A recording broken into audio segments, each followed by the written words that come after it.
tardes a todos. Gracias, muy buenas tardes a todos.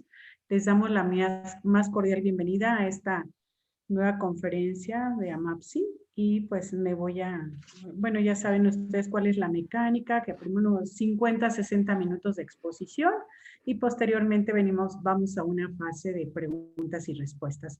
Pues el día de hoy tenemos el honor de que esté con nosotros la doctora María Rosario Espinosa Salcido, que es una amiga de AMAPSI, una amiga entrañable también y una amiga personal.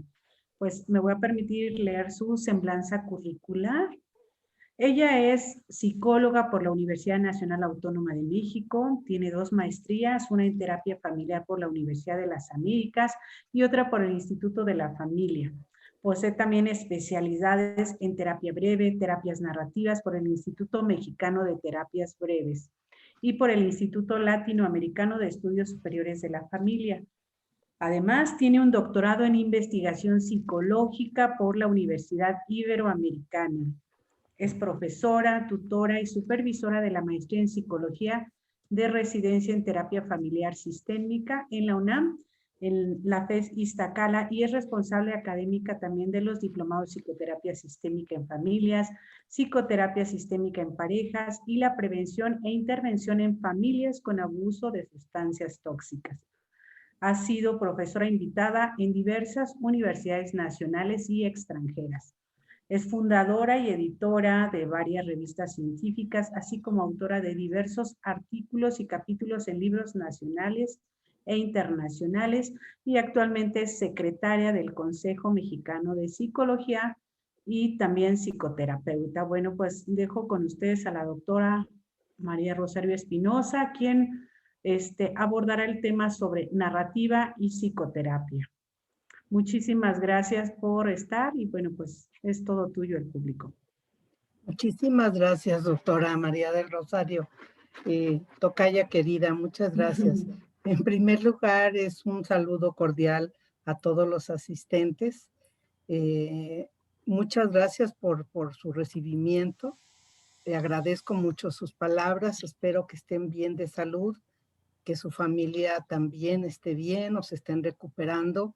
Estamos en una situación crítica que nos ha llevado a muchos aprendizajes.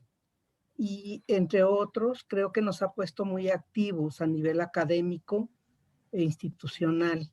La prueba está también aquí con AMAPSI, que se ha aumentado, de por sí siempre tienen mucho trabajo, y ahora ha diseñado una serie de eventos muy interesantes.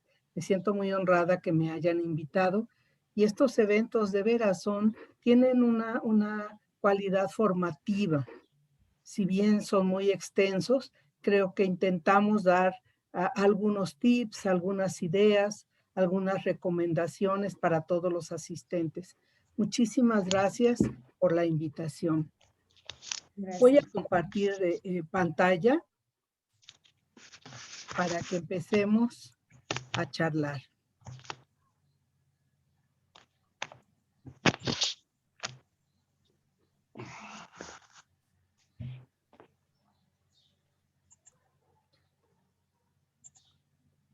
Vamos a ver precisamente un tema que ahorita está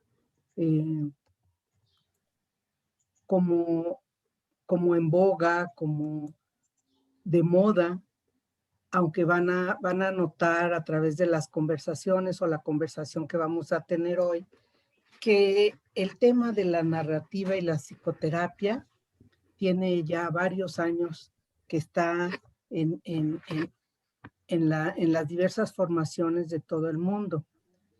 Ahorita la palabra narrativa nos remite a muchas ideas, ¿no? Y algunas de ellas no tan precisas. Ya cualquier información que se da se dice que es una narrativa y que es una terapia de corte narrativo. Además, tenemos que platicar sobre qué psicoterapia estamos hablando. Sabemos toda la gama de miradas que hay sobre la psicoterapia. Así que en este trabajo lo que pretendemos es hacer algunas precisiones de corte epistemológico, teórico, conceptual, y también dar algunas ideas sobre lo que vamos a entender por terapia narrativa y cómo es que se trabaja desde esta mirada de la posmodernidad. Es un tema que a mí particularmente me apasiona, después de haber pasado por pues muchas formaciones, desde las clásicas, digamos, que vamos a revisar ahorita, hasta llegar en esta etapa a estar hablando de los diálogos sobre los diálogos. Bien. Cualquier cosa en el chat o pueden apuntar sus preguntas para que tengamos una sesión posteriormente. Aquí podemos ver cómo con este esquema, es de alguna manera estas múltiples páginas son las diferentes miradas sobre lo que las explicaciones de la conducta del hombre. Desde siempre el comportamiento humano está presente en toda la historia de la humanidad. Vemos cómo en épocas remotas la visión cosmogónica y naturalista tenía las explicaciones de lo que nos pasaba en todos los elementos de la naturaleza. Estaban los dioses de la tierra, una visión totalmente ecológica y cosmogónica. Había también y sigue habiendo para nuestra fortuna la herbolaria como una herramienta de apoyo para explicar y para curar la salud física y la salud mental.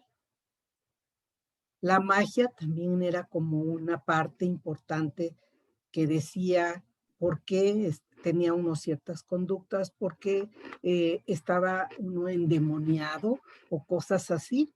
Recordamos también que las explicaciones de la conducta y la cognición las proporciona la teología. En toda esta parte vemos la influencia de la teología con sus múltiples ideas de cómo tratar los problemas emocionales o mentales.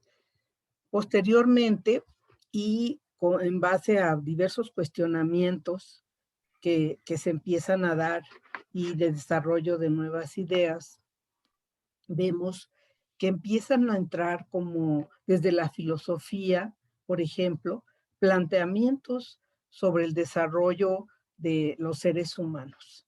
Incluso algunos modelos hoy están permeados por muchas ideas filosóficas.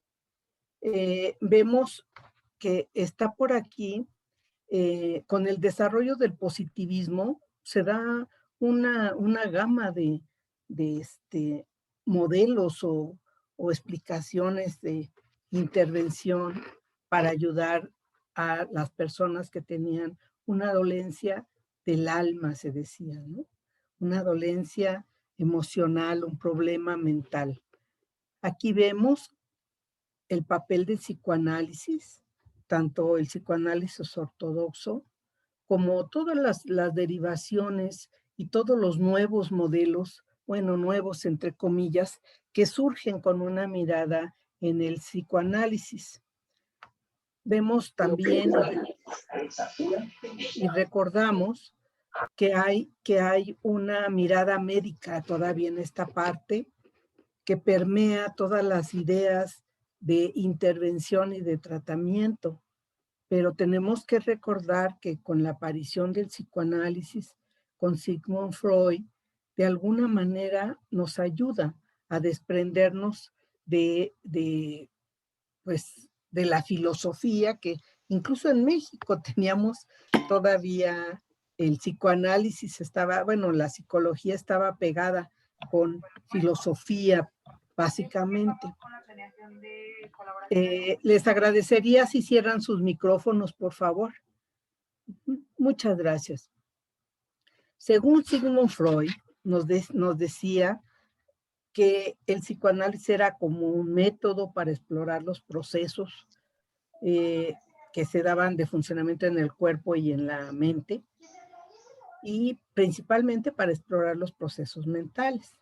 Este es nada más una especie como de plataforma de dónde vamos estar parados ahora y cómo se ha ido desarrollando la psicología y las propuestas para la intervención. Aquí lo ve Freud como una técnica para tratar las enfermedades psíquicas. Vemos que el psicoanálisis da un paso junto con la ciencia de Gunn en otro momento y para el conductismo, son los primeros pasos para dar un espacio a la psicología como una ciencia.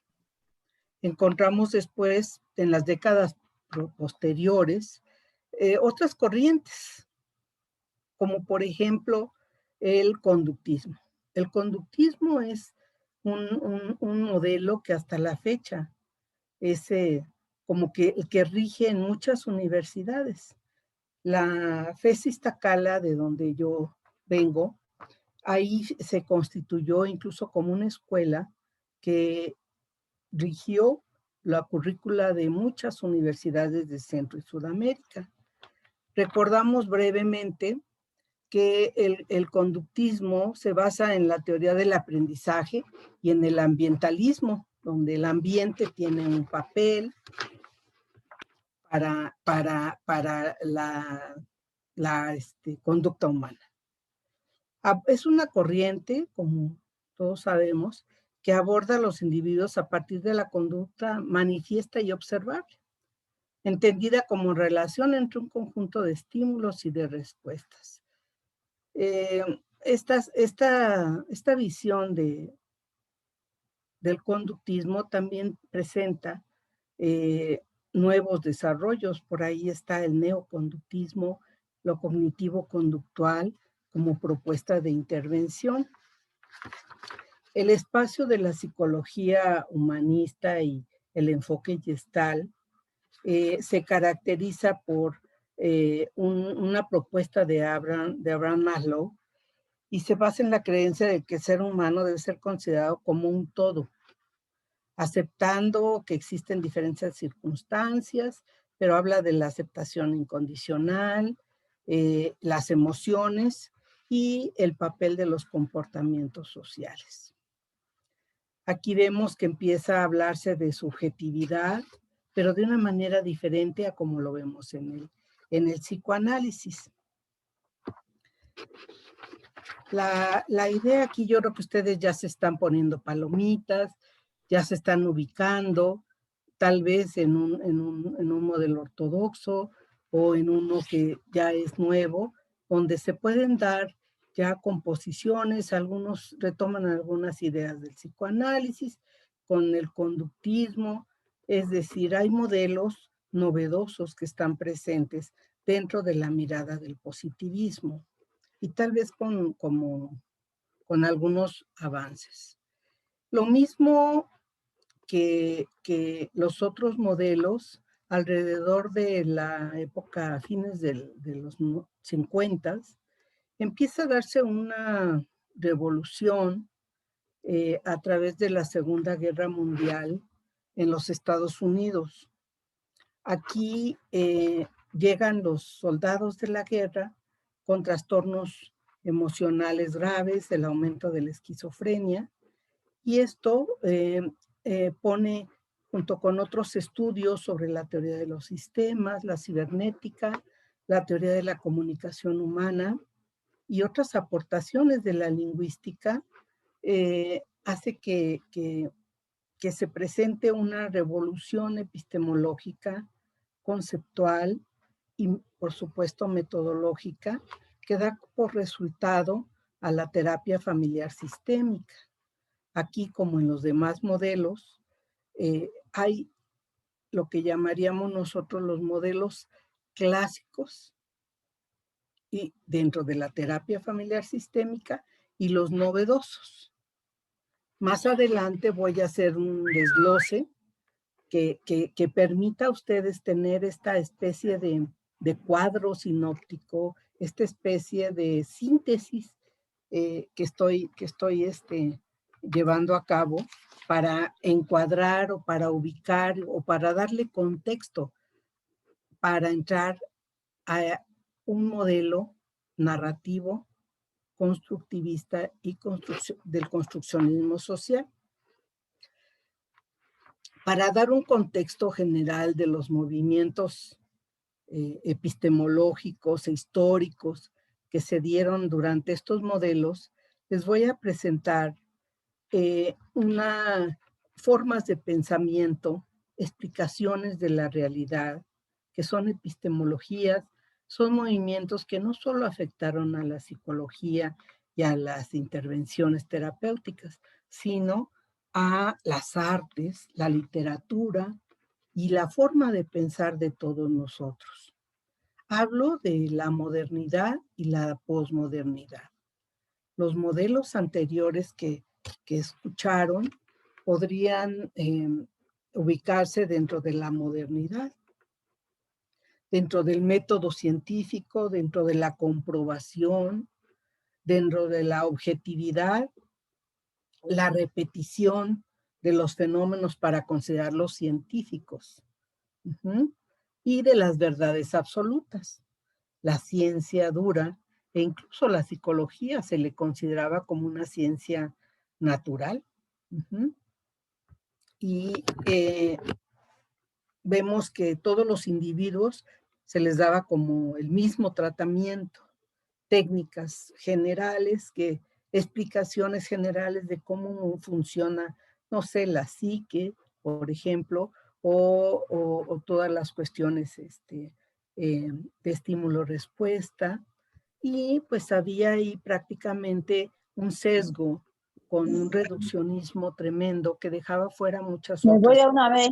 Cuando duramos 2 horas, yo voy a ver si puedo entrar. Por favor, cierren su micrófono si son tan amables. Yo creo que tendríamos que ver, silenciar los micrófonos si son tan amables para poder. El micrófono está silenciado. Bueno, pues sigamos adelante. Esperemos que cierren su micrófono si son tan amables. Hay otra corriente. No quiere decir que una primero y otra después. Acuérdense cómo son todas estas cambios que llevan muchos años. Se generan a lo mejor en 1970, pero afectan a una parte o a otra. ¿Cuál es la diferencia de las ideas de la posmodernidad? En lugar de hablar que hay una universidad y todos son cortados por la misma tijera, ¿sí? No habla de fenómenos universales, sino de una fragmentación del conocimiento para hacerlo, para ver las microrealidades que se dan en las personas, en la manera de comportarse de los demás. La posmodernidad rescata la subjetividad, es decir, acá éramos una tabla rasa y acá empezamos a retomar todo lo que es el mundo de los significados. Todo esto va a afectar al tipo de modelos que van a surgir y la forma en la cual como psicólogos nosotros podemos intervenir e incluso en lo que creemos como válido para la psicoterapia o no, ¿sí? La posmodernidad nos dice que hay verdades, no hay verdades absolutas, hay verdades parciales, contextuales y situacionales de acuerdo a la época, de acuerdo a la geografía, de acuerdo a la edad, de acuerdo a la percepción que tenemos como seres humanos. Y en lugar de hablar de seres homogénicos, habla de la diversidad. No en balde, aquí están representados también las minorías. Habla de que somos un mundo diverso. Y que el problema del reduccionismo, más bien vemos que aquí el problema tiene que ver con cuestiones de anarquía y de poder, como veremos más adelante. Esto es simplemente una mirada. Quien quiera tener más información, hay lecturas que podría recomendarles al final.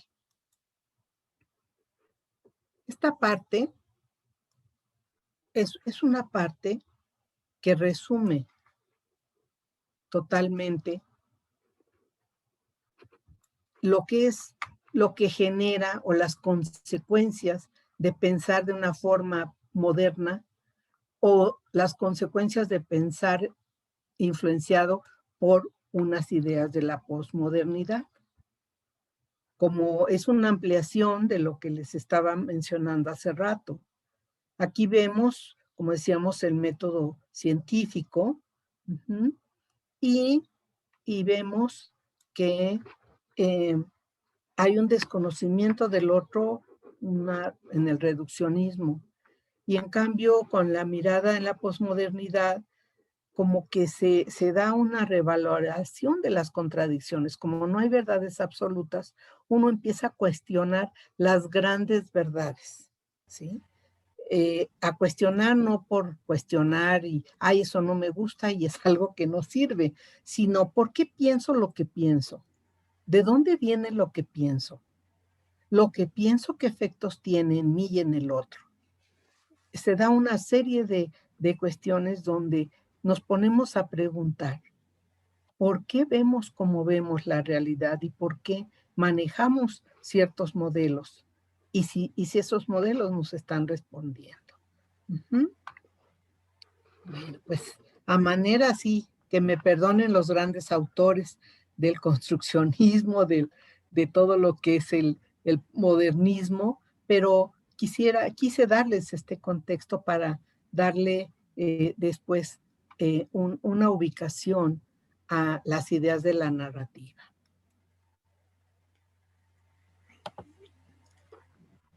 Mencionamos que todas estas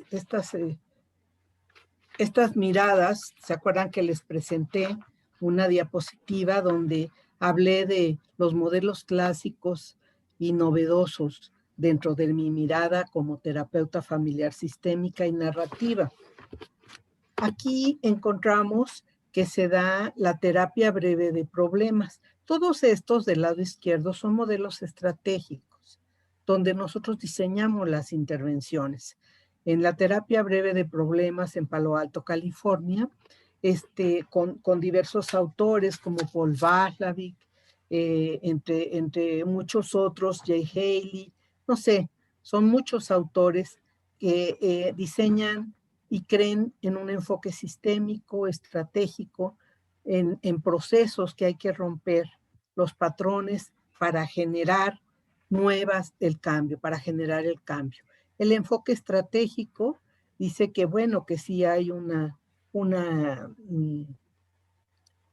alianza ahí con las familias de origen, que necesitamos romper esas alianzas para producir un cambio. Un enfoque estructural de Salvador Minuchin, por ejemplo, nos dice que hay una estructura familiar y hay parámetros que nosotros podemos conocer para intervenir y cambiar esa dinámica familiar. Nos hablan de jerarquía, alianzas, coaliciones, límites o reglas. Todo esto llega como sale de Estados Unidos, permea México, que estamos cerca. Varios de mis maestros son personas que estuvieron en Estados Unidos formándose y trajeron la terapia familiar en México. Estas ideas de la teoría de la comunicación humana, que son ideas que nos han dado muchos elementos para conocer e intervenir, llegan a Europa con la llamada Escuela de Milán, que empieza a retomar todas las ideas que tienen que ver como con los equipos, con los rituales y una serie de cuestiones que han demostrado estos modelos su eficacia. Estos modelos están con algunos aspectos de la modernidad, pero ya retoman muchos elementos del constructivismo, que es un movimiento que indica que hay tantas, para hacerlo simple, que hay tantas verdades como personas que han ido construyendo su verdad por las experiencias. Vemos después que hay unos que yo consideré modelos puente, precisamente hablando con uno de los autores, que es Bill O'Hanlon, la terapia breve de soluciones, empieza a retomar algunas ideas de la posmodernidad a relaciones un poco más horizontales, menos estratégicas, y le preguntaba yo a Bill que si su modelo era un modelo puente, y él me dijo que sí. Entonces pues si él me dijo, yo lo acepto, ¿sí?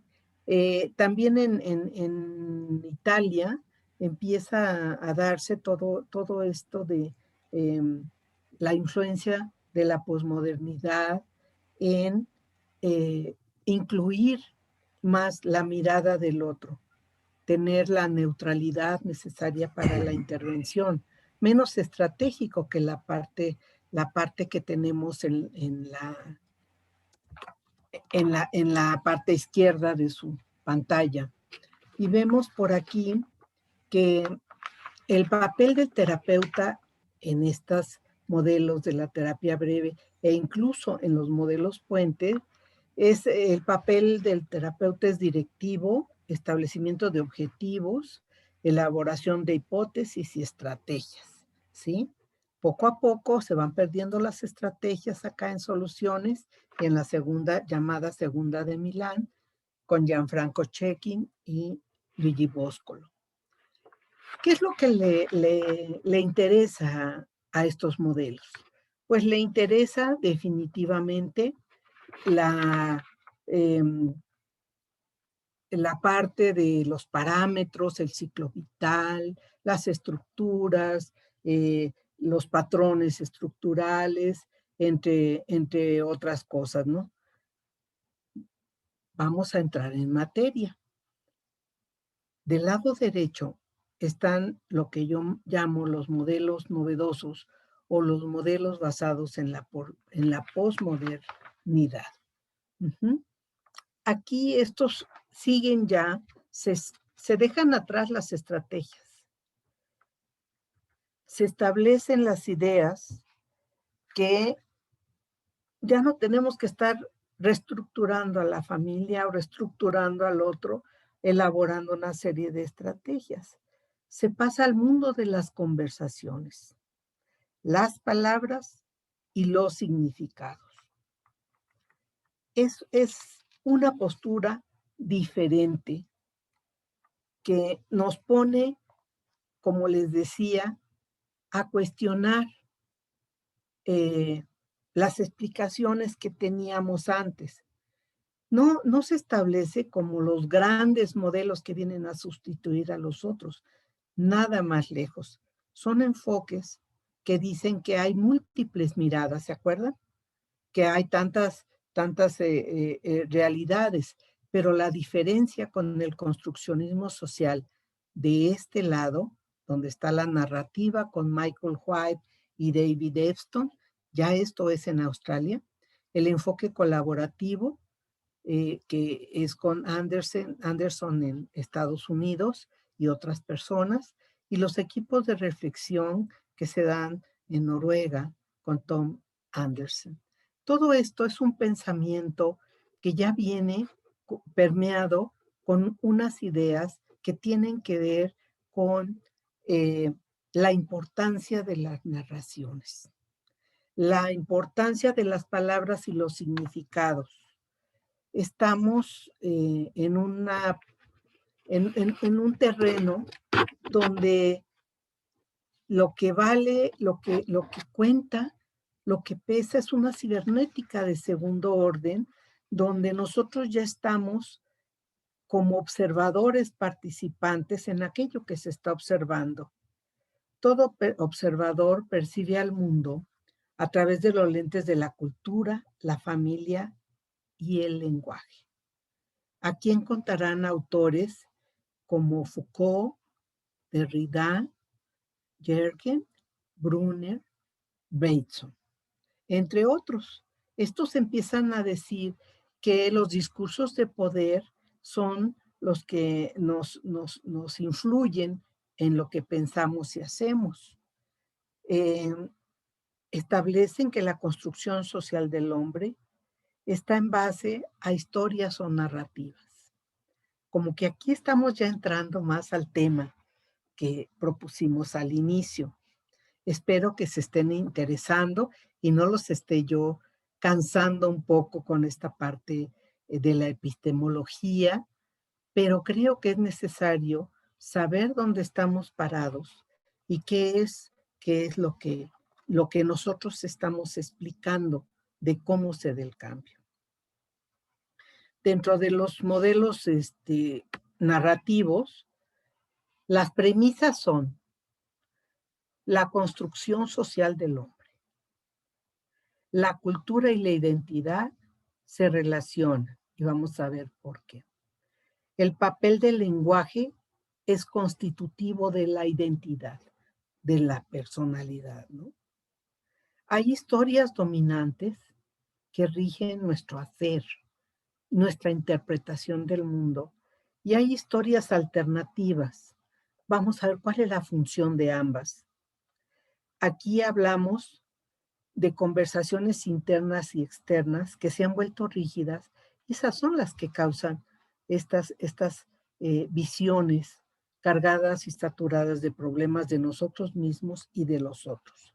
¿Cuál es el papel del terapeuta en estos modelos?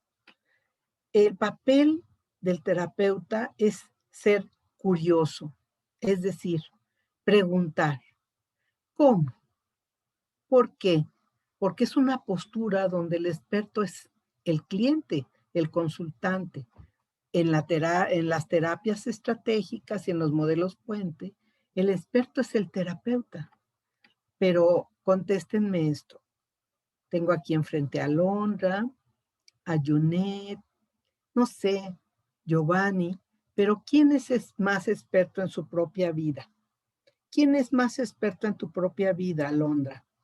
¿Quién es más experto en tu propia vida, Rosario Monroy? ¿Verdad que ustedes? No, sí.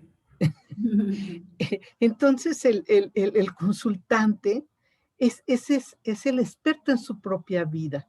Y nosotros lo que tenemos que ser expertos es solo en hacer preguntas que produzcan la reflexión, que lleven a otras voces que ayuden a la conformación de una identidad más cercana a la ideal, a nuestra propia identidad ideal. Las relaciones son horizontales. En esta parte nos ponemos a hacer las estrategias, los mensajes, toda una serie de cosas. Aunque no hacemos diagnósticos. Definitivamente, desde la terapia familiar sistémica, el diagnóstico no nos ayuda al cambio. El diagnóstico es una idea del modelo médico que nos hace ver neuróticos, psicóticos y otro tipo de cosas. Y como estamos pensando desde otra plataforma, que somos parte del problema. Entonces, si nosotros solo vemos la enfermedad mental, el déficit, no vamos a escuchar al otro. No vamos a hacer preguntas de curiosidad, sino que le vamos a decir, tienes esto, ya te evalué, entonces te toca esto. Aquí son conversaciones y diálogos sobre los diálogos, sobre todo del lado derecho, para propiciar nuevas ideas. Todos estos modelos han demostrado su eficacia en individuos, parejas, familias, grupos y comunidades. Son modelos que permiten un trabajo comunitario.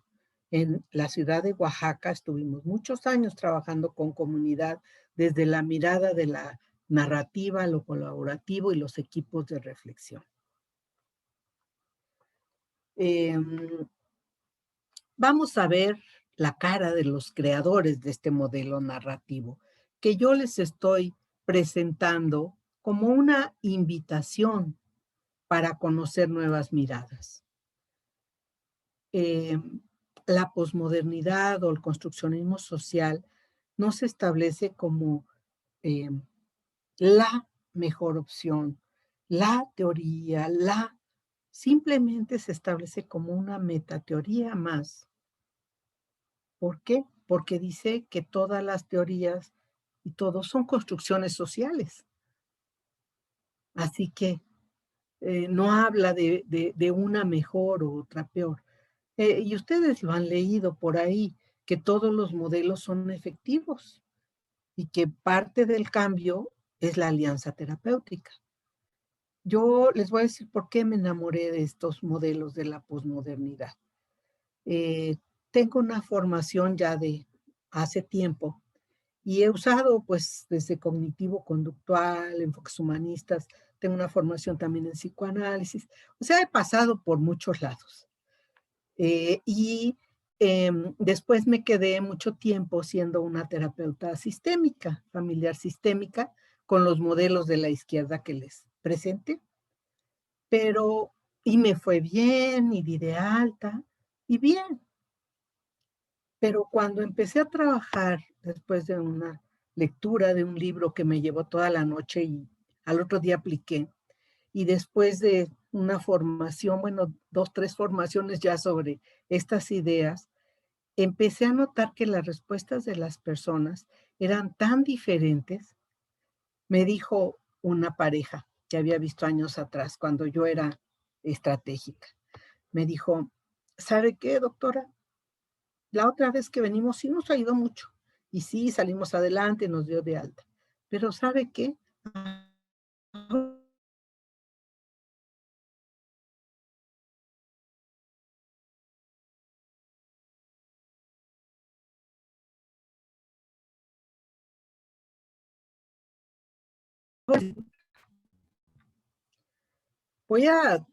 Está un poco inestable. Voy a desactivar.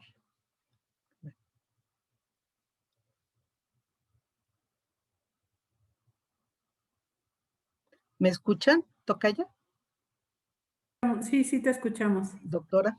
Sí, Perdón. Voy a desactivar un poquito mi cámara porque me acaban de cambiar el módem y me lo dejaron peor. no te preocupes, claro que sí.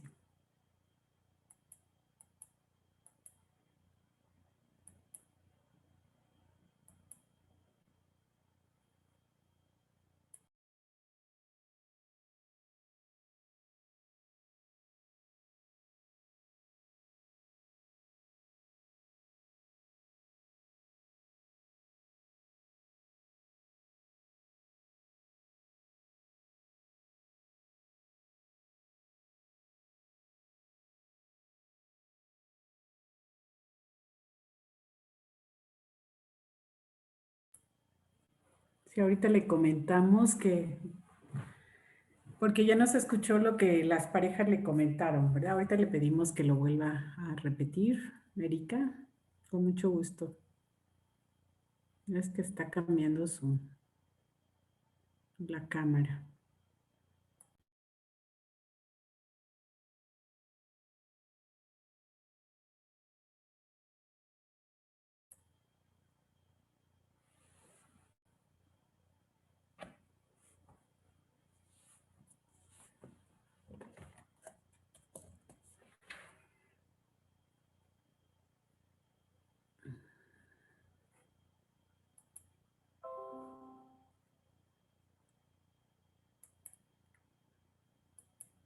Bueno, mientras hacemos una cápsula informativa, la próxima semana tendremos la vida en familia como fuente de salud psicosocial y va a estar con nosotros el doctor David Alonso Ramírez Acuña de Costa Rica. Están cordialmente invitados y pues esperamos que se den un tiempo, esperemos que se den un tiempo para estar también en esta interesante conferencia.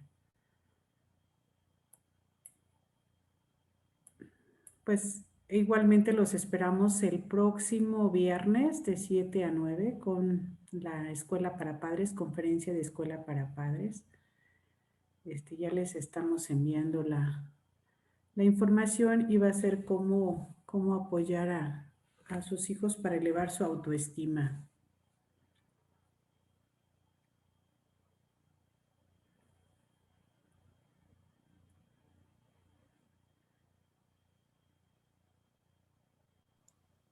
¿Me escuchan?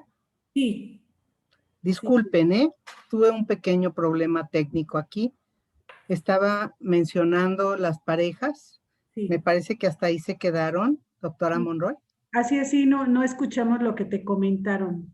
De Ah, hecho, bueno, pues me decía esta pareja que había encontrado que la vez anterior yo les había sido muy útil, resolvieron su problema y todo muy bien. Y yo los trabajé con modelos estratégicos, como los que les mencioné. Y ahora me dijeron, pero ¿sabe qué, doctora? Ahora me sentí escuchada.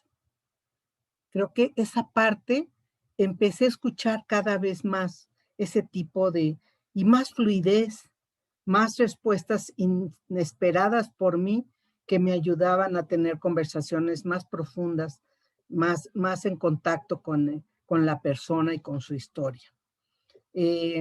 Aquí pueden ver los creadores del modelo narrativo, que les decía Michael White, David Epstein, y ellos en Australia y en Nueva Zelanda, donde vivían, había muchos grupos indígenas que tenían tradiciones orales, igual que nuestros antepasados.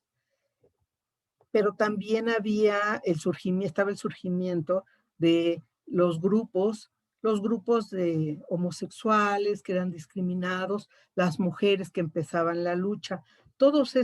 Estas ideas empezaron a que ellos idearan nuevas formas de concebir y de intervenir dentro de la vida de las personas. Ellos siguieron estas ideas que dan forma a la intervención de la terapia narrativa. Una postura escéptica, o sea, no hay verdades establecidas. Se dieron cuenta de que mucho del lenguaje estaba cargado de ideologías colonizadoras. Resaltan la parte de la subjetividad que se había perdido en otros modelos y retoman la multiplicidad de perspectivas. Esto, ¿cómo nos lleva a nuevos modelos? Quisiera que revisaran La construcción de la realidad se da al interior de una red de relaciones, no se da en la cabeza de cada quien o en el aire. Hay todo un conocimiento, historia y cultura que influye lo que pensamos sobre nosotros mismos y sobre los otros. No hay verdades incontrovertibles, aquí entra la narrativa. Solo relatos del mundo que nos contamos. El lenguaje, como les decía, es constitutivo de la persona. Para entender la terapia narrativa, podríamos decir que los seres humanos somos agentes creadores de narraciones. Vivimos la vida a través de varias historias. Estas historias se contradicen. Piensen ustedes en cómo se narran a sí mismos, ¿no? Si alguno de ustedes se pusiera un rótulo, no sé, inteligente, encontraría historias que contradicen esa visión de inteligente, donde a veces uno no está tan inteligente. Entonces, todas las historias tienen lagunas que contradicen las verdades absolutas. Eso es lo que nos interesa. Eso es lo que nos interesa de las narrativas. En un momento determinado, una narrativa puede ser como más importante que otra. Cuando éramos niños teníamos una narrativa y hemos cambiado estas narrativas a lo largo del tiempo.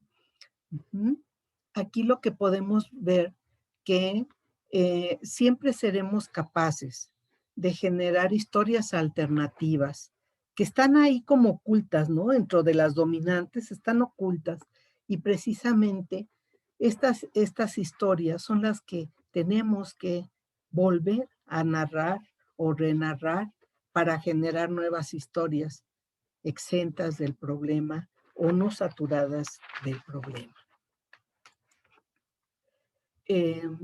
Para ir cerrando estas ideas, no hay dualidades, hay una conexión entre el individuo y el mundo a través de el lenguaje o la visión sociolingüística. Aquí creo que como pueblos que estamos luchando, latinoamericanos, estamos luchando por entender cómo es que nosotros somos o qué es lo que hacemos. Creo que la mirada en el paradigma posmoderno nos ayuda, porque se toma en cuenta el carácter de relación, la historia y la construcción de una realidad dentro de un proceso social, lingüístico. Entonces el lenguaje nos constituye. Y por tanto, cuando alguien dice, yo soy, no pensamos nosotros en esencias, pensamos en historias. El discurso que decimos nosotros o que escuchamos de nuestros clientes no es un reflejo o un mapa, sino un producto de la interacción social particular de cada quien. ¿Qué es una narrativa entonces? Ya dijimos que los relatos no nacen de la nada, ¿no? Se construyen a partir de una red de procesos integrados por múltiples eventos que se repiten de manera recursiva. Recordemos cuando nacimos, nosotros ya había una historia sobre nosotros.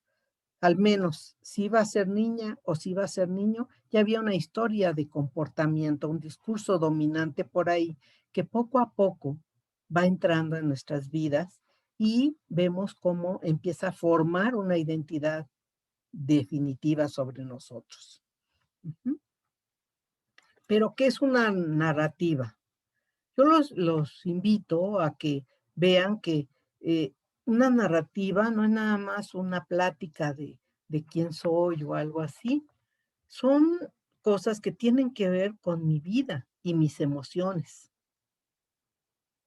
Giran alrededor de un tema. ¿Se acuerdan que nos decían que aquel niño que le dicen tú eres tonto, se llega a comportar con un guión de ser tonto en todas sus áreas de la vida? Eso es lo que nos dice que las narrativas pueden ser de nosotros mismos, como hijos, como padres, como alumnos, como mujeres, como hombres. Y tienen, por supuesto, una posibilidad de cambio. No es algo que está en la persona, es un producto de un sistema social que tiene que ver con nuestra cultura. Aquí vemos que no se refieren solamente al mundo interno de la persona o a sus cogniciones, sino son formas sociales de significar lo ocurrido y organizar las acciones que forman parte del proceso. Bueno, pues es como una presentación grande de lo que es una narrativa. Una narrativa implica emociones, implica nuestras prácticas sociales, implica la interpretación del mundo que yo hago a través de nuestras prácticas o de mis prácticas. Cerré un poco la pantalla por la inestabilidad del sistema, pero estoy aquí con ustedes. Vamos pensando entonces, ¿cómo se forman las narrativas? Ya dijimos que son socialmente construidas a través de la emoción, como diría Humberto Maturana. Todo lo que recordamos es aquello que pasó por la emoción, positiva o negativa. Eso es lo que lo vuelve significativo en nuestras vidas. ¿Cómo se forman las narrativas? Hay autores como Brunner principalmente, que dice que todas las historias o narrativas se construyen en dos planos. Uno es el plano de la acción, que es una secuencia de eventos en un tiempo y bajo un guión o una trama. Serían todas las conductas, los patrones a lo largo del tiempo. Eso es el 50% de una narrativa, pero el otro 50% tiene que ver con la identidad o el panorama, digamos, se llaman panoramas. El panorama de identidad, así le puso Michael White, que lo retoma de Brunner, pero originalmente se llama El panorama de la conciencia.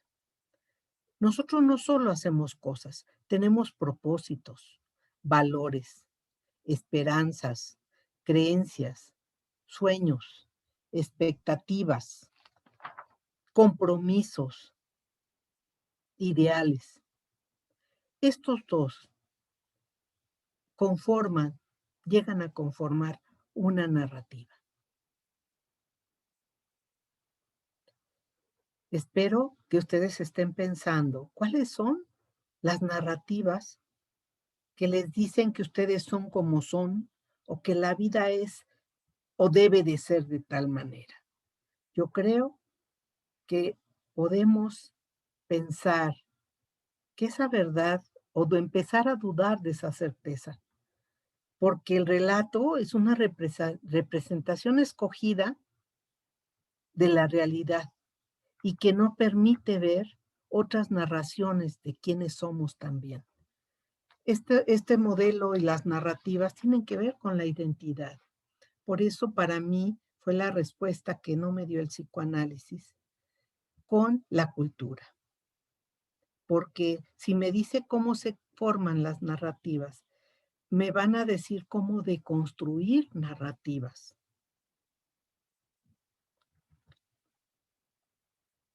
Vamos a ver esta parte. Me gusta mucho esta parte de las narrativas y el lenguaje. Ya dijimos que el lenguaje está realmente, nos constituye, nos atraviesa. Aquí tenemos a unos niños con una manera de decir hola en diferentes idiomas.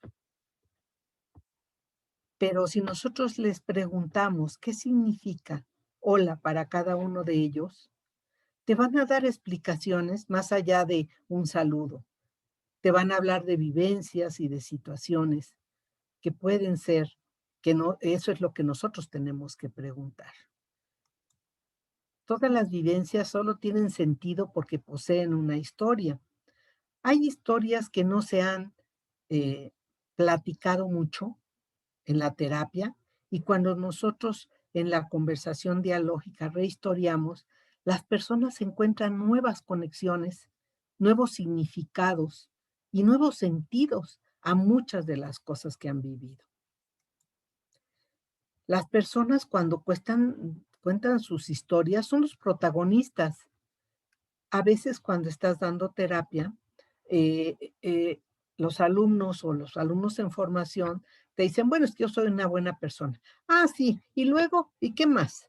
¿Y por qué es buena persona? Ahí ni siquiera están preguntando, ni siquiera están curioseando lo que significa ser buena persona para el otro. Por eso es importante la curiosidad en el terapeuta. El protagonista en la terapia es el cliente, el consultante. Y a través de sus narraciones y preguntas que nosotros hacemos sobre sus narraciones y nuevas narraciones, lo vuelven en autor de su propia vida.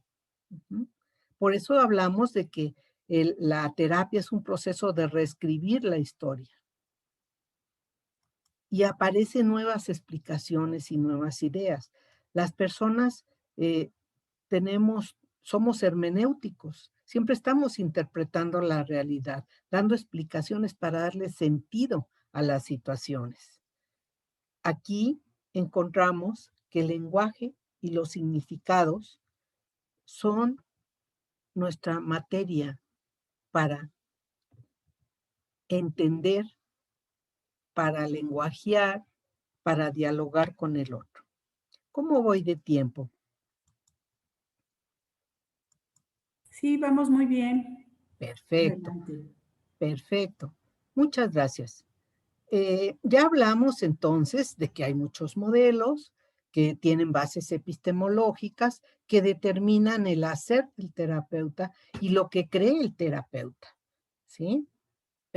Hablamos de una visión sistémica que ha permeado muchísimo todas las intervenciones ha dado muy buenos resultados. Y la otra cuestión es la presentación de una terapia narrativa, una terapia basada en la posmodernidad con las premisas que más o menos hemos desglosado. El tipo de terapia que nosotros damos, por tanto, está permeado, salpicado, remojado, co-construido sobre premisas de cómo concibo yo a la persona y al otro. ¿Y cuál es mi papel? Traté de hacer aquí una pequeña definición que, como todas las definiciones, tendrá sus espacios. Este es Bilo Hanlon, uno de mis maestros, que la psicoterapia consiste en una relación interpersonal. Creo que desde ahí ya estamos cambiando. Hay otras definiciones que vienen más del positivismo, donde dicen que la psicoterapia es una relación de ayuda donde yo cambio al otro. Me parece que más bien es una relación interpersonal. Y dice que al menos son dos. Uno es el terapeuta, que debe de tener un entrenamiento y experiencia especial en el manejo de los problemas psicológicos. Siempre lo estamos resaltando. Sigamos el modelo que sigamos. Y por supuesto, el terapeuta privilegia el lenguaje, sobre todo desde donde estoy hablando yo ahora. El lenguaje constitutivo de la personalidad. Y el lenguaje es una construcción social. El otro participante es un cliente o consultante, no hablamos de pacientes. Estamos tratando de alejarnos de los modelos positivistas, que experimenta algún problema en la gama emocional, conductual o interpersonal.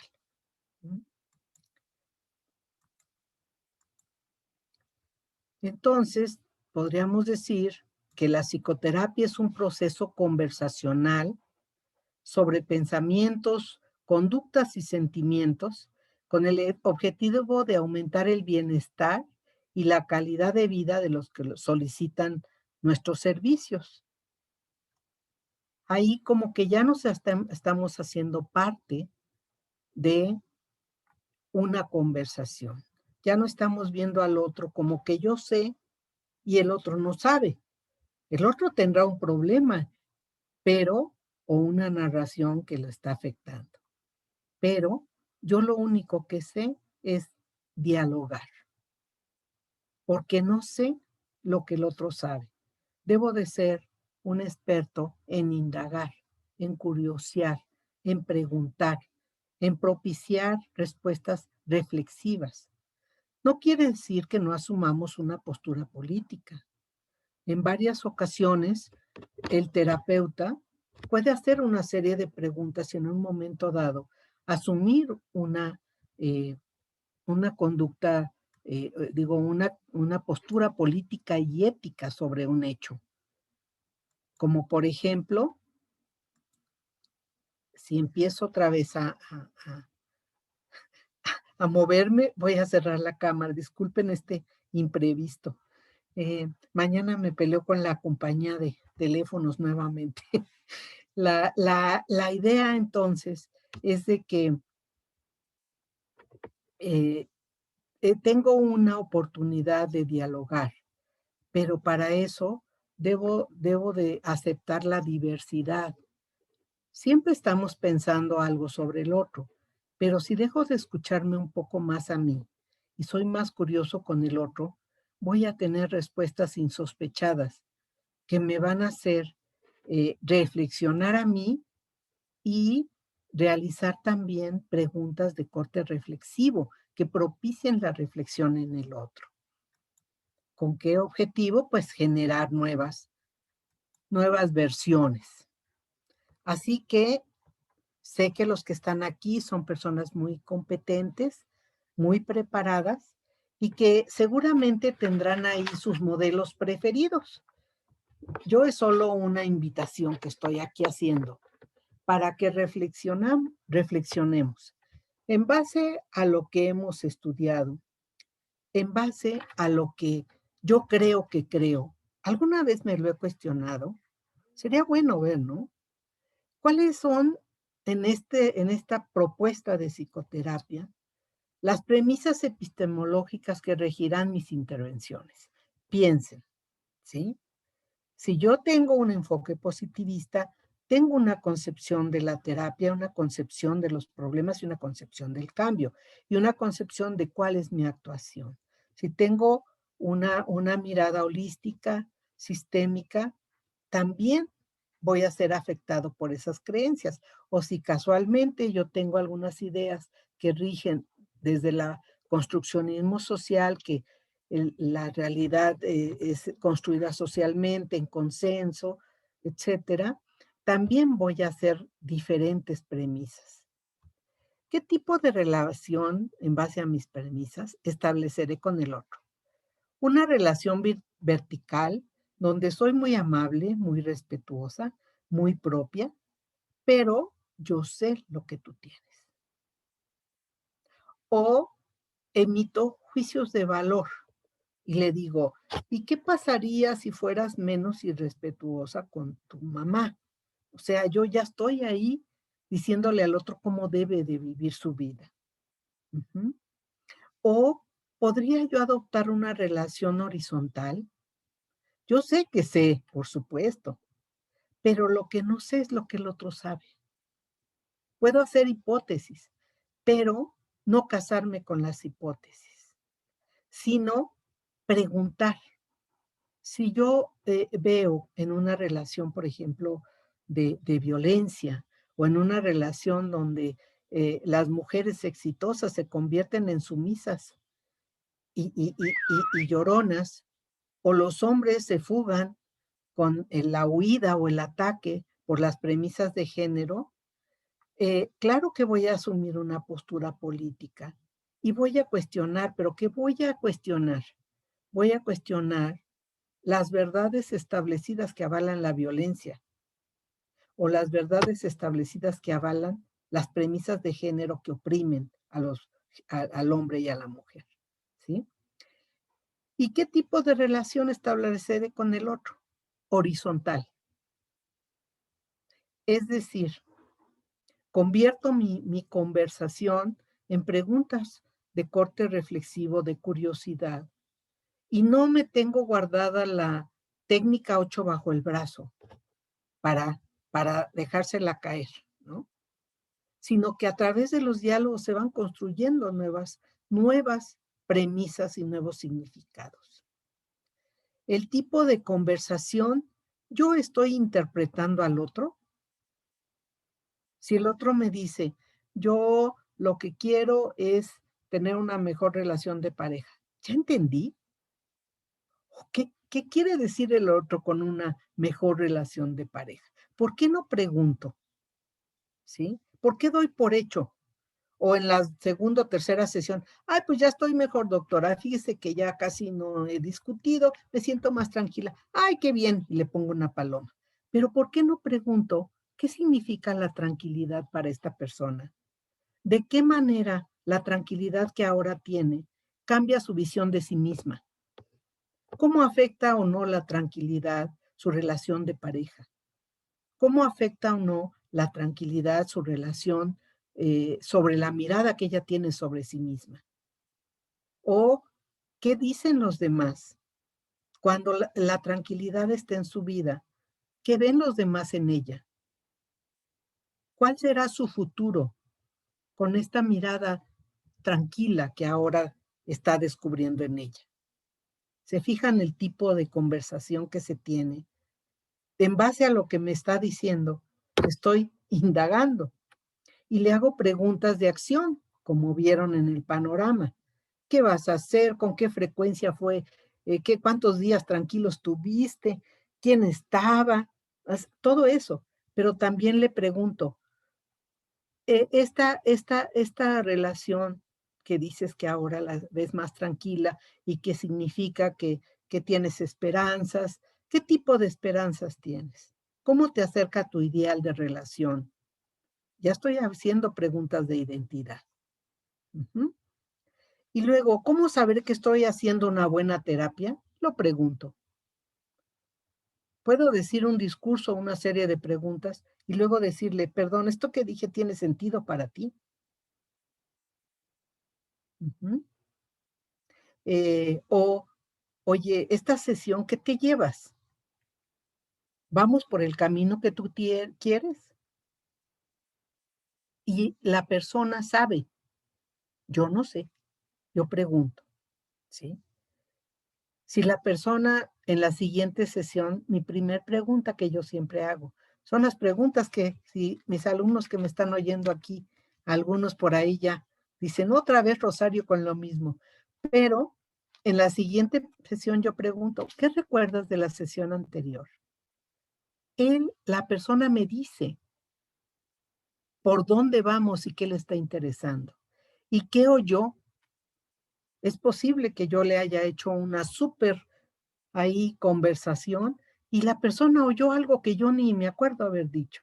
Pero ¿qué es importante? ¿Lo que la persona oyó o lo que yo quiero decir? La persona es la experta en su vida. Bueno, vamos a ver este esquema para simplificar lo que es una visión narrativa. Ya estábamos viendo que hay historias dominantes e historias alternativas. Los consultantes llegan con historias dominantes que están saturadas de problema. Y por ahí andan otras que contradicen la historia. Son las historias alternativas. ¿Cómo las puede elicitar? Solo en la conversación y en el diálogo. ¿Cómo elegir una historia dominante? Por ejemplo, llegan y dicen, es que me va muy mal en la vida, soy una persona que tengo mala suerte, nadie me quiere, estoy deprimido, soy fea, soy feo, cosas así, ¿no? Múltiples problemas. ¿Cómo saber cuál es la historia dominante? Preguntamos. Vemos que la persona se define de manera negativa o trae un diagnóstico, ya sea de otro psicólogo, de un psiquiatra o del diagnóstico de la familia, ¿no? Acuérdense cómo nos cosifican. En la modernidad somos cosas, somos etiquetas. Y en la posmodernidad nosotros sabemos que nuestra identidad es negociable y por tanto cambiante. No es que tengas un super yo aquí o cualquier otra cosa de otro modelo, ¿no? Eres una persona relacional. Entonces la historia dominante puede ser eh, eh, una historia que tenga que ver con el valor de sí mismo. Tengo que preguntar si eso quiere decir la persona. Por eso nombramos al problema. Ahorita vamos a ver dónde aparece esa parte.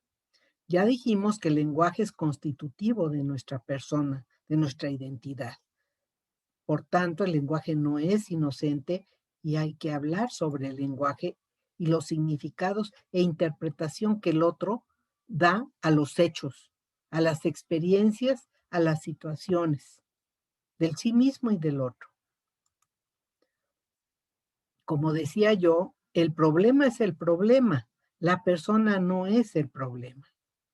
En el caso, por ejemplo, de la violencia, por la postura política, tú eres responsable del ejercicio de la violencia, por supuesto, se le dice.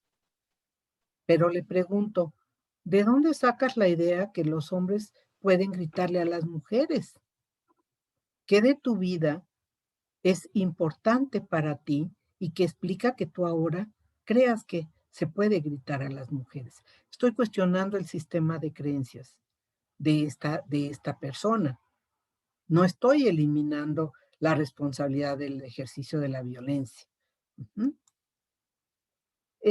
Hablamos hace rato de los panoramas de acción y los panoramas de identidad. Estos panoramas, si nosotros aprendemos a ver narrativas dominantes, vamos a poder hacer preguntas de acción como hace un momento decía, que son ciertos eventos, con qué secuencia, bajo qué guión general están, bajo un guión exitoso o bajo un guión de de incapacidad o incompetencia. Hay que hacer preguntas sobre eso. Otra cuestión que es muy importante dentro de la narrativa es lo que se llama agencia personal.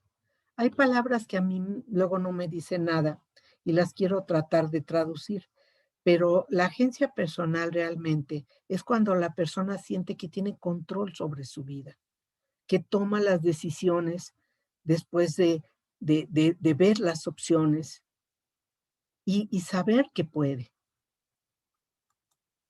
Esa sería la palabra que representa la agencia personal. Hay preguntas sobre agencia personal. ¿Cómo te decidiste a dar el paso de quedarte callada cuando tu tía te provocó? Ahí la persona tomó la decisión. Lo que estamos retomando de la terapia narrativa a través del construccionismo social y las ideas de la posmodernidad es de que estamos co-construidos con la mirada del otro y los otros significativos. Pensamos lo que pensamos de nosotros por la familia o aquellos significativos que se cruzaron en nuestra vida. Si pensamos que no podemos, hemos vivido experiencias que aparentemente avalan esa verdad.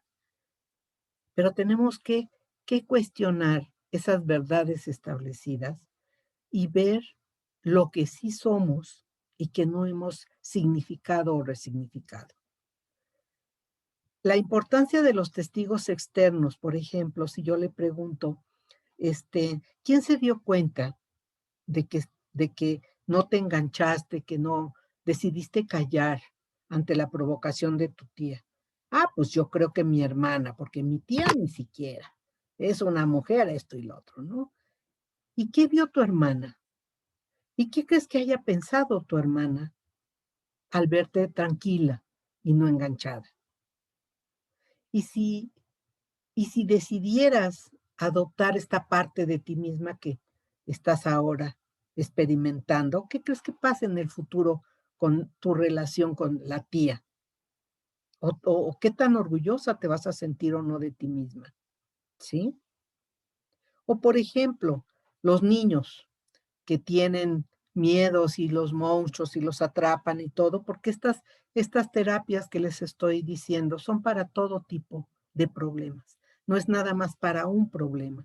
Trabajamos con niños, adolescentes, jóvenes, personas maduras, digamos, o de la tercera edad, y en todos los casos es posible, porque siempre la identidad es negociada.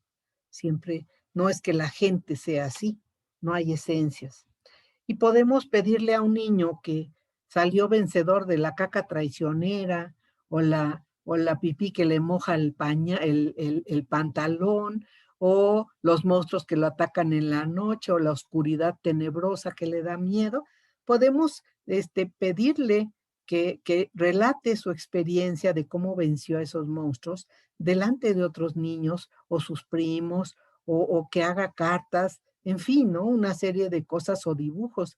La terapia de arte tiene cabida en este tipo de formación. Seguimos defendiendo la diversidad y el cuestionamiento de las verdades absolutas. Creo que con la pandemia todos aprendimos que ya no hay certezas. No sabemos si vamos a estar bien mañana. Y no es una mirada depresiva, ¿no? Sino simple y sencillamente, la vida nos demostró que las verdades no eran tan verdades o no eran tan inamovibles, que había otras verdades. Esto es una parte de las terapias de la posmodernidad. Insistimos en la construcción social de la realidad. Por eso queremos la mirada del otro, entender qué quiso decir el otro, el mundo de los significados. Y ya hablé sobre la identidad negociada y cambiante. Y tratamos de tener conversaciones que tengan componentes reflexivos, En lugar de afirmaciones, sí, ya sé, ok. En lugar de eso, pregunto, ¿qué crees que yo estoy pensando de ti en el momento que me dices que no te enganchaste con tu tía y que tuviste tranquilidad y que tu hermana se dio cuenta? Me uso a mí misma. O puedo decir, ¿qué otras cualidades estarán detrás de esa tranquilidad? Son preguntas que llevan a la reflexión y a otras nuevas palabras. Yo hablé nada más tomé como ejemplo lo que es la tranquilidad en este caso hipotético, pero la tranquilidad puede ser paz, sentirme bien, ser más feliz, y todo eso se sigue platicando igual con las preguntas que propicien nuevos diálogos.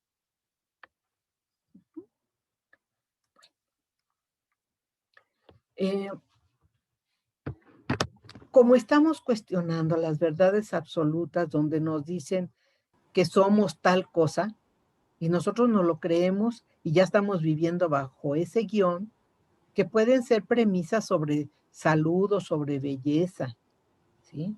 O premisas sobre bienestar o malestar, o premisas sobre cómo debería yo ser de mujer o de hombre o de mamá, o cómo es que la vida debería de ser, o cómo debería ser la relación de pareja, o cómo deben de pensar las jóvenes de 17 años. Caramba, no sé nada de eso. Por eso tengo que conversar. En un caso, con una chica expulsada de la secundaria, muy cuidada, muy atendida, ella pues estaba feliz y nos mandaba al diablo a la terapeuta y a su mamá y a su papá y a su hermano, ¿no? Entonces, al hablar sobre externalizar el problema, tratamos de encontrar una frase o palabras que al otro le representen el problema. Bautizamos al problema. En este caso, el problema creo que se llamaba Doña Cínica, ¿no? Ella aceptó, dice, no, es que Doña Cínica me hace muchas cosas. El terapeuta que habla con lenguaje externalizante produce conversaciones externalizantes. El terapeuta que le dice, tú eres, está internalizando los problemas en la persona. Tratamos de separar al problema de la persona. Usamos dibujo, usamos plastilina, usamos conversaciones donde hablemos como si el problema fuera una tercera persona que está ahí. Y el nombre se lo pone el otro. Es una negociación que le tenga algún significado. A esta chica, doña Cínica, le decía todas las desgraciadeces en las cuales estaba atrapada, ¿no? Y después, cuando terminó la terapia, ella hizo un dibujo muy lindo y puso la que entiende a sus papás o la que oye a sus papás. Ella sacó las definiciones y sacó todo las cosas diferentes que estaba haciendo. No estaba teniendo ya sexo a lo tonto, ya no estaba tomando, ya no estaba saliéndose de la escuela, en fin, estaba abandonando conductas de riesgo, porque ella se veía como la zorra, la mala de la película. Cuando externalizamos el problema, ella descubrió otras partes que contradecían el problema. Ni tan zorra, ni tan mala, ni tan borracha, y empezaron a aparecer las otras historias de otro tiempo, tal vez el pasado, el presente o el futuro, que se acercaban más a su ideal de identidad. No es fácil, todo esto que les pongo, externalizar el problema y eso, no son prácticas narrativas, dialógicas, no son técnicas, ¿sí? Pero son que nos ayudan a conversar sobre nuevas narrativas o a abordar las narrativas saturadas por el problema. También tenemos conversaciones sobre el problema y la persona, con decirles que hasta entrevistamos al problema a través de la persona, por ejemplo, ¿no?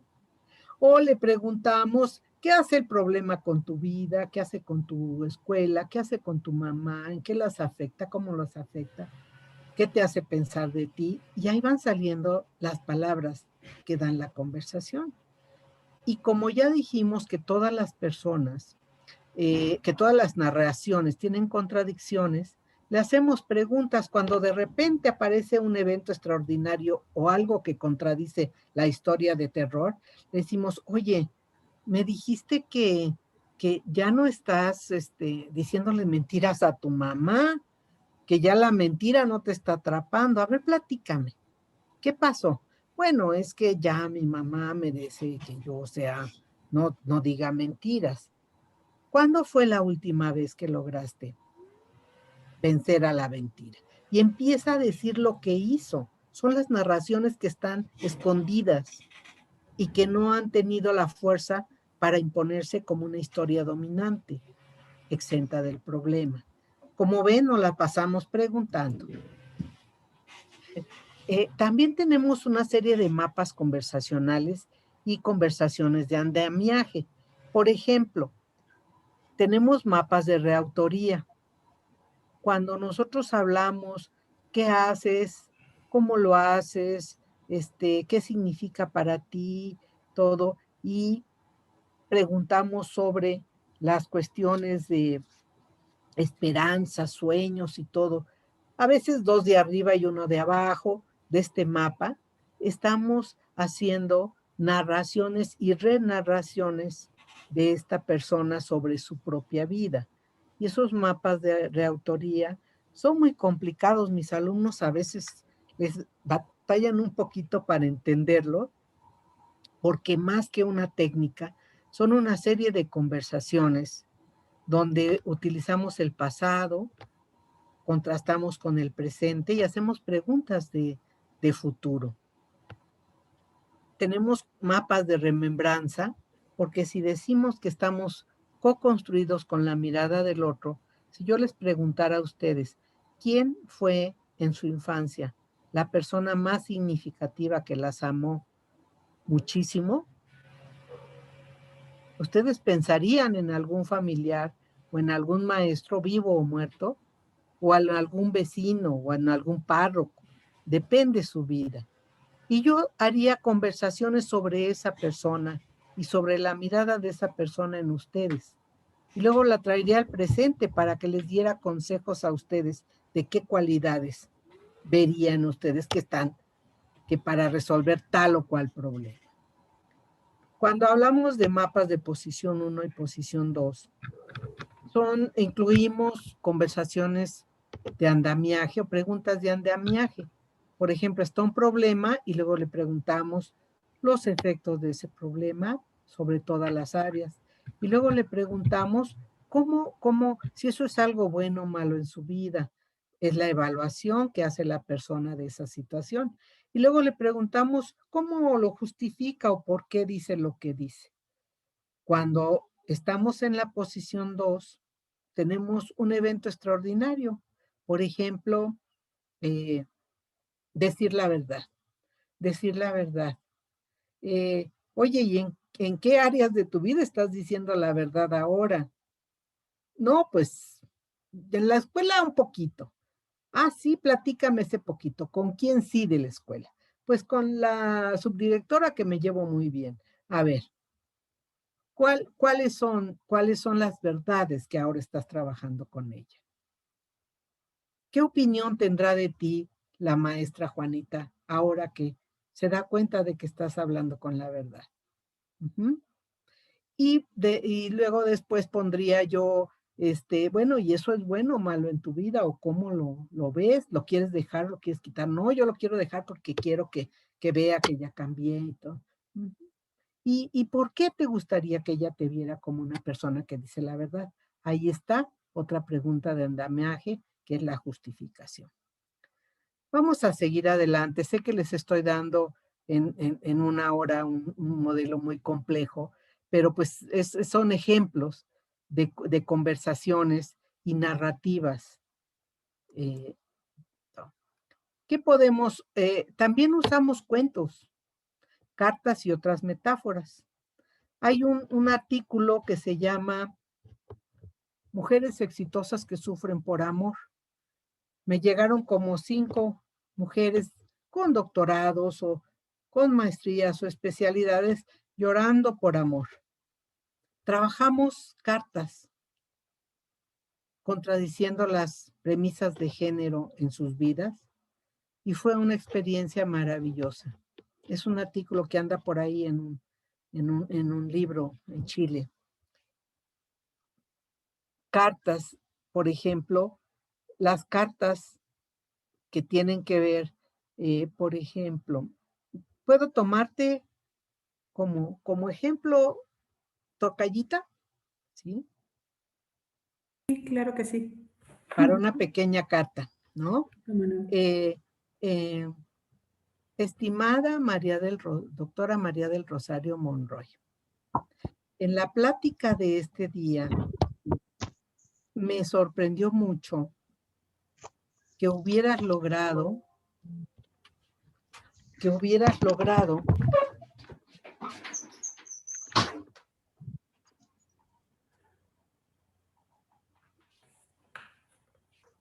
listo, que hubieras logrado, estoy inventándole algo a tu vida, ¿no?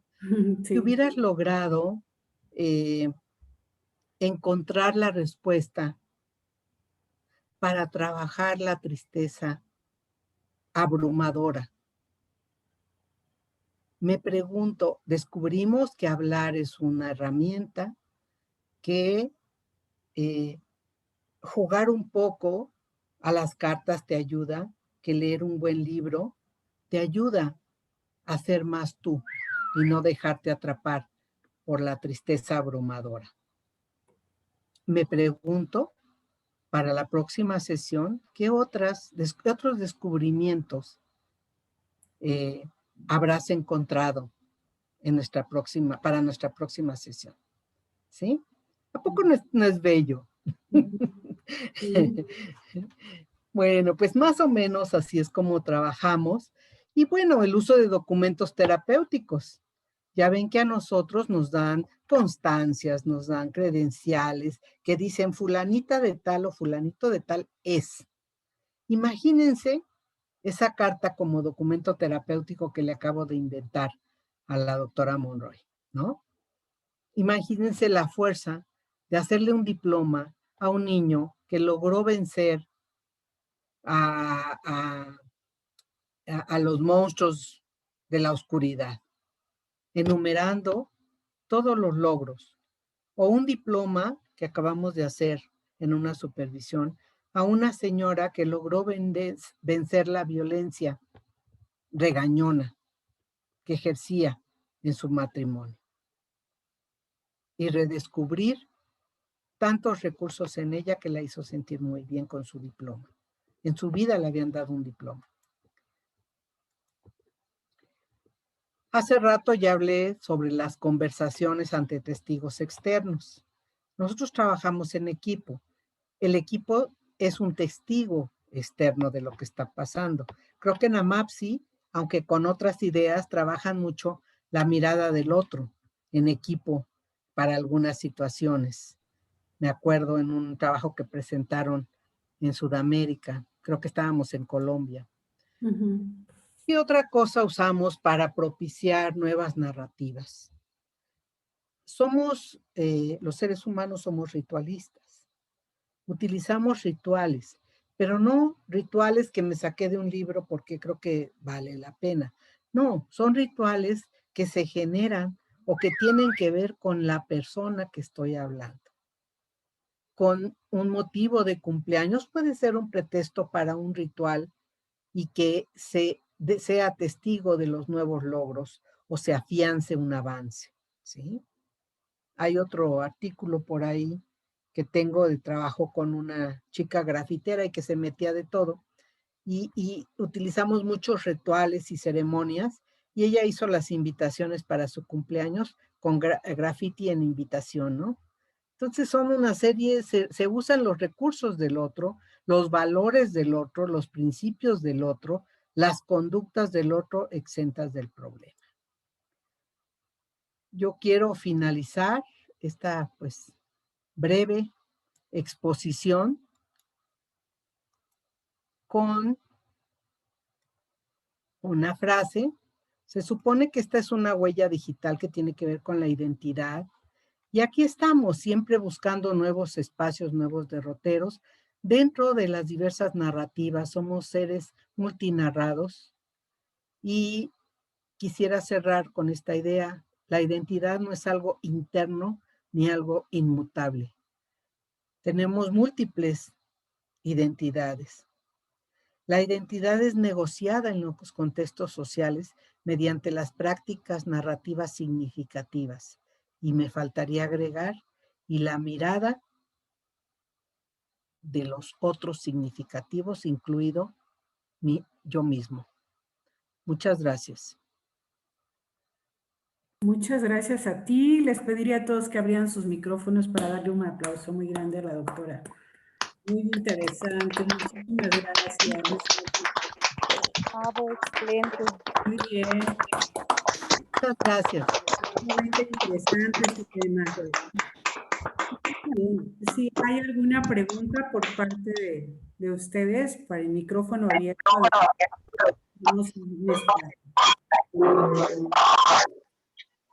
Si hay alguna pregunta.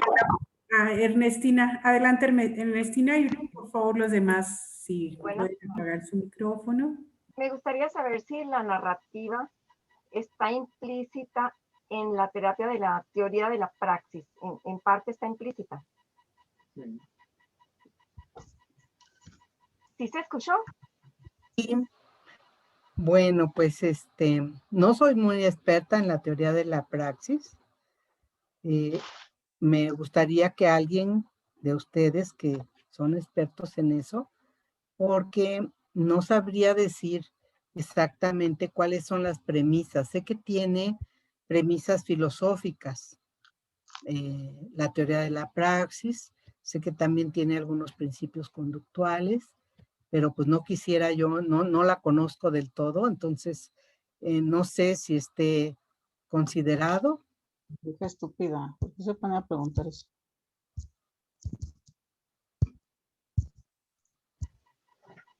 Porque cuando se hace la entrevista, ahí se pide a la persona que narre en las diferentes áreas de su vida, las situaciones que ha vivido, en lo familiar, en lo personal, en la educación, va narrando la persona de manera gráfica todo lo que ha vivido. Entonces, hasta cierto punto sería parte de narrativa. En ese sentido, sí. Y creo que todos los modelos que mencionamos al inicio, y bueno, los nuevos modelos que se han desarrollado, como la teoría de la praxis, creo que todos tienen que ver con el lenguaje, todos tienen que ver con las narraciones o las historias, pero se tendría uno que preguntar, ¿qué haces con eso? Porque nosotros no tenemos una entrevista para conocer al otro. Nosotros sobre la entrevista estamos ya en la intervención, co-construyendo nuevas visiones de sí mismo, nuevas narraciones. Es que creo los procedimientos son un poquito diferentes, pero en justicia todos los modelos trabajan narrativas, pero ¿para qué y desde qué punto de vista epistemológico? ¿Cómo intervienes? Esa es la parte.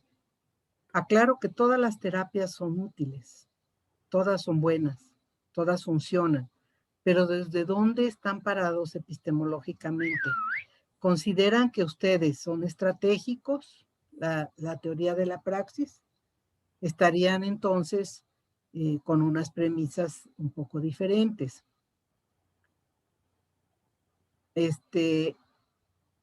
No sé, es lo que yo podría decir, Ernestina. Me hiciste una pregunta muy difícil, muy difícil. No, sí quedó claro, muchas gracias. Sí, y sobre todo en esta parte de la autobiografía, pues obviamente el recurso del lenguaje siempre es, como dice Rosario, en todas las perspectivas, Y sí, en la teoría de la praxis, sí, la narrativa es muy importante, es básica también para el desarrollo del proceso. Entonces, solo que, bueno, lo que Rosario nos comenta, pues es algo ya mucho más específico, ¿no? Mucho más profundo en esta perspectiva. Bueno, pues hay muchas felicitaciones que les parece muy interesante, muy inspiradora, felicidades, interesante, excelente. Entre muchos otros comentarios, muy buena ponencia, excelente, excelente. Pero aquí Milagros Figueroa quiere participar. Adelante, Milagros. Pues sí, muchísimas gracias a MAPS y también, por supuesto, a la doctora Espinosa. Muy interesante su ponencia, como sus trabajos que he tenido oportunidad de leer. Y solamente tengo una duda porque dijo al principio, cuando estaba cambiando del modelo clásico a la narrativa, que leyó un libro una noche. Entonces, ¿cuál fue ese libro que leyó que me dejó Sí, con esa curiosidad? Por eso hago la pregunta. sí, Gracias. Milagros. Es el libro de Equipo Reflexivo, se llama. Equipo Reflexivo. Ya ven que les presenté un esquema donde estaban el enfoque narrativo, que fue el que expliqué, pero hay otro enfoque que es el enfoque colaborativo, que tiene, no necesariamente externalizarse el problema, pero es la misma premisa del construccionismo social. Y hay otra forma de intervención que se llama equipos de reflexión. Lo leí en una noche y al otro día yo me constituí como equipo de reflexión. Explico. Eh, está la terapia. Puede ser una coterapia o puede ser una sola persona que yo esté supervisando o yo misma dando la terapia, ¿sí? Y entonces, si es con equipo, con más personas, se pone en presencial, simplemente los que vamos a participar en equipo reflexivo delante de la persona, nos volteamos, hacemos una especie de media ruedita y conversamos entre nosotros de lo que nos tocó de la conversación. Ahorita mando un saludo al doctor Bichera, que lo vi por ahí. Gracias, amigo mío. Este, eh, conversamos, por ejemplo, a mí me sorprendió mucho, vamos a suponer una madre y una hija, ¿no? Y decimos entre nosotros, sin voltear a ver al otro. Ese es el procedimiento del equipo reflexivo y la premisa básica es que estamos co-construidos con las voces de otros. Entonces nos ponemos a platicar y me sorprendió mucho cómo fue que la señora Yolanda, estoy inventando nombres, pudo ponerse firme con su hija Rosita y le explicó claramente cuáles eran las reglas. Me pregunto qué efectos tendrá eso en una chica de 16 años al oír hablar con tanta firmeza a su mamá. Y las personas están oyendo. Y luego alguien dice, fíjate que yo más bien me identifiqué como hija. Y me quedé pensando, si mi mamá es capaz de hablarme de manera tan clara, me quedé pensando si no tendría yo que hacer algo para corresponder. O me conmovió mucho la pérdida de un familiar en esta familia Hernández. Y sobre todo me llamó mucho la atención su capacidad para unirse ante una situación tan grave. Fue algo que me conmovió mucho. Y las personas están oyendo. Y así hacemos una conversación de 10, 15 minutos, según los que estemos ahí, o dices, ahorita que dices eso, fíjate que creo que el tema de la pandemia nos sensibilizó a todos. Esta familia tiene también la capacidad de expresar libremente sus emociones. Me pregunto si la tenían antes de la pandemia o la desarrollaron a través de la pandemia y la pérdida de su ser querido. Y las personas están oyendo y no las volteas a ver. Se termina la conversación del equipo reflexivo, nos volteamos y ya los terapeutas los coterapeutas le dicen, algo de lo que dijo el equipo le llamó la atención y a lo mejor algo que no era tan fabuloso le movió a alguien. A mí me gustó lo que dijo la doctora tal o el doctor tal o la psicóloga tal. Me gustó mucho. ¿Por qué? Es que me hizo pensar y la gente saca su reflexión. Si yo estoy solita, me constituyo como equipo reflexivo. Y así, como loquita, bueno, no, como conversadora, digo, me quedé pensando en esto que me estabas diciendo, de cómo te sientes hoy también después de haber decidido olvidar la relación con tu ex. Me pregunto qué fue lo que te ayudó a dar ese paso, que ya tenías 2 años sufriendo con eso. Yo no tengo que adivinarle nada.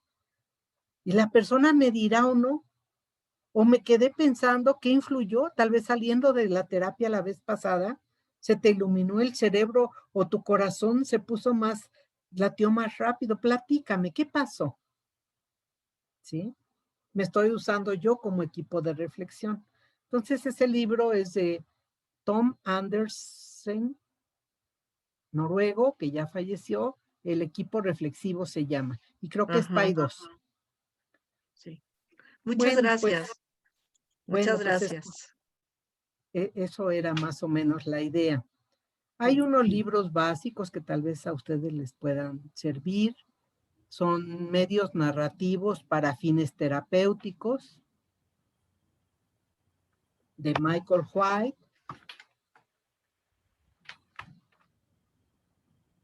y David Epstein. Hay un libro que puede que les guste que se llama Terapia Narrativa con Niños, que es de Epstein, de David Epstein y otros, que podría ser de interés también para ustedes. O hay otro libro que es de PAI2, que se llama Terapia Narrativa para Principiantes, de Martin Paine, con Y en medio, Paine. No sé si se quedaron muy contentos por esta nueva idea o se quedaron más confundidos. No, pues Estamos muy contentos.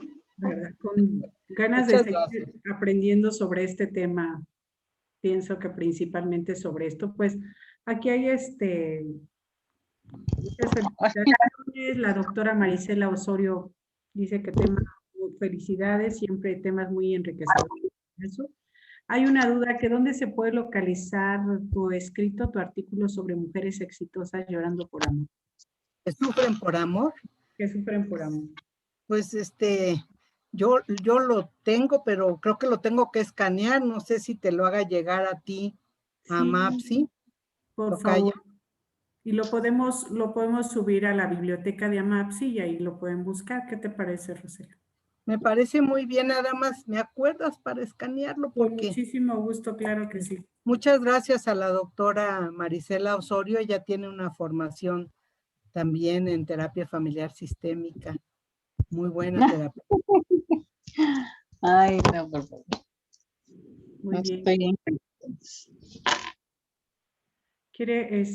Bueno, ya estaban pidiendo libros, bibliografía ya la diste, pero ya Viviana Aparicio las volvió a comentar. Bueno, anotar aquí.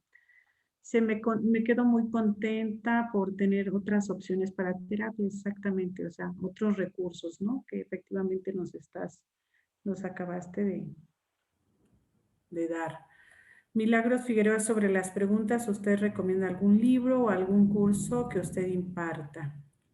En octubre, en la UNAM FES Iztacala, tengo un diplomado que se llama Terapias Narrativas, Intervención Clínica y Comunitaria. Se pueden meter a la página de la DEU y ahí vienen los criterios para las entrevistas y con el aval de la UNAM. Muy bien. También hay una pregunta sobre que me enviaron es comentaste sobre el avance que había o la diferencia entre antes y ahora usando las terapias narrativas, que si puedes ampliar un poquito más sobre los efectos que tú has visto en la terapia con Sí, este tipo de... sí, miren, como digo, mi respeto a todos los modelos.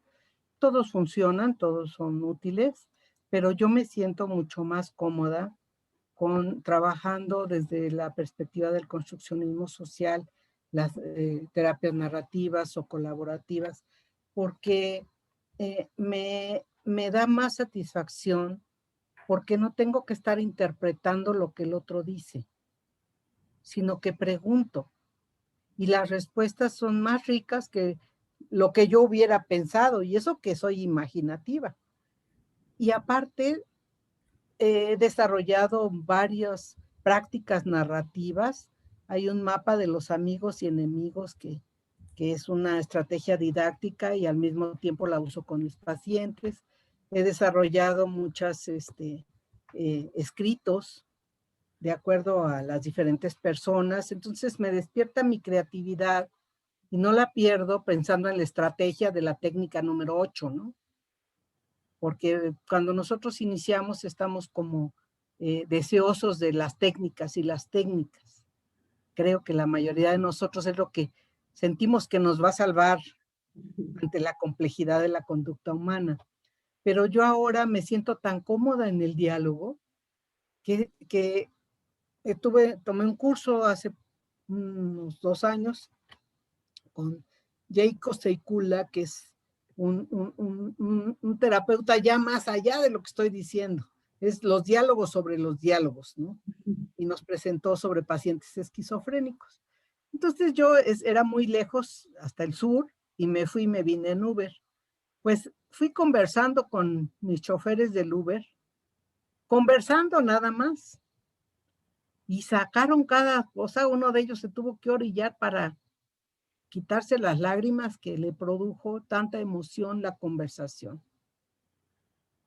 Se sintió tan escuchado, tan acompañado, y dije, no, pues esto no hay manera, ¿no? De que es una satisfacción enorme ver cómo cambian las vidas de otras personas. Sí se hacen otras, se siente uno diferente, aprende uno más del otro que pensando en la estrategia o en la evaluación o en el diagnóstico. Si las historias se construyen socialmente en la conversación y en base a los significados y a través de las emociones, por supuesto que nosotros podemos ser generadores de nuevas narrativas que tengan estos elementos. En mis sesiones hay muchos llantos y muchas carcajadas, ¿sí? Yo me divierto mucho, aprendo mucho. Es una pasión. Y creo que todos los que están aquí me están entendiendo esa parte. Sí, muy bien. La pasión de la terapia clínica, la terapia comunitaria. No hay nada que pague ver el cambio en otro. O una versión mejor de sí misma que el otro ve en sí, ¿no? Sí, muy bien. Catalina Roa dice, yo quiero aprender más sobre esta alternativa, estoy en Colombia. Moni En Prado. Colombia, ahí está, Catalina, en Colombia está muy fuerte también este movimiento de los diálogos, lo dialógico. El diplomado que yo voy a dar va a ser básicamente en línea por las circunstancias todavía. Ya tengo gente de Ecuador y una persona de Colombia. Muy bien. Con gusto me pueden escribir, les voy a poner mi correo, Sí, ¿está bien? correo, por Doctora favor. Monroy. Sí, claro que sí, adelante.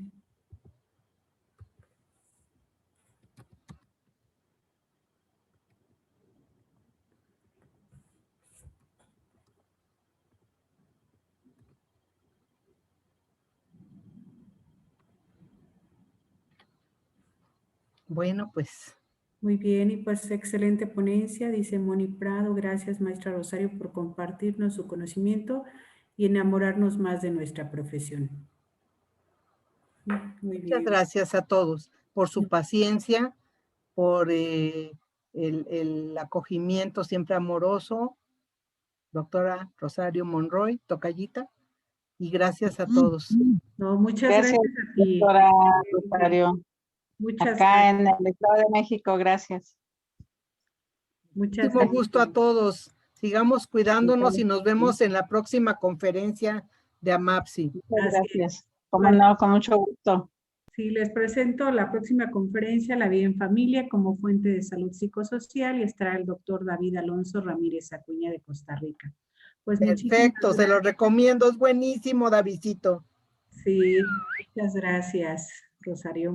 Nuevamente, pues, gracias a todos por acompañarnos y en especial a ti, Rosario, por estar y darnos toda esta serie de conocimientos tan importantes. Pues seguiremos investigando y leyendo más sobre narrativa, que nos dejaste muy entusiasmados y muy inquietos por conocer Un más. saludo y un abrazo. Muchas gracias. Hasta luego. Hasta Bye. el próximo lunes. Excelente noche para todos. Hasta luego, gracias.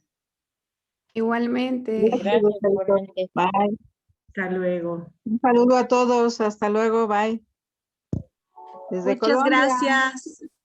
Gracias, Saludos buenas a noches. Colombia. Saludos. Hasta luego, Chayito. Bye. Hasta luego. Buenas noches, Betty. Buenas noches.